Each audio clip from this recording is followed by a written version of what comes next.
So, Matt, what I like to do is I like to start from the beginning. It helps us understand how the guests got from where they were to where they are. So, if you don't mind, man, where were you born and raised? Where'd you grow up?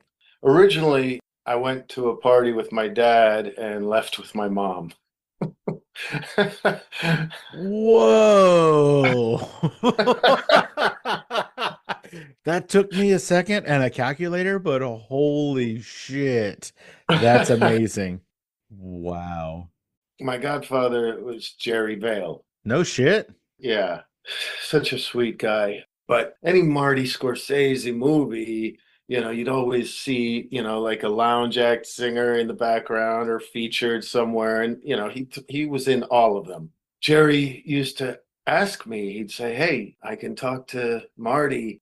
It went on for a while, and I was so against it, because there were so many doubters when I said, this is what I want to do. I want to be an actor. I want to be director or producer, but this is my thing. And so they were very upset when they came saying, "Hey, it's time to talk." I was like, "I'm leaving in like 2 weeks."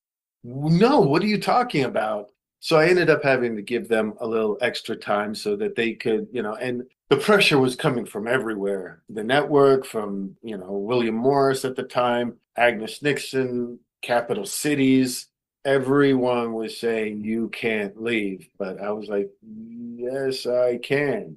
They were able to find someone for the interim to at least finish out the Brian Bodine storyline. Then, they had to cast a new love interest. He used to always brag about because they did so much stunt casting on that show, and, friends and relationships and relatives. And he used to brag about the nepotism employed in casting at the show. And the one time I asked him, I had already read for it, gone on tape and everything, and I went to him. I said, For friends? "Yeah." Okay.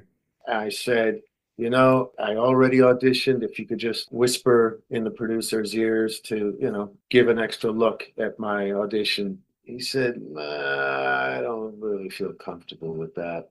You participated in 52 autopsies. Why? You know that too. I know everything about you, man. Apparently. Why? Because I created a docu-series type show that originally I had titled DOA. The gist of it was what led up to this person's death.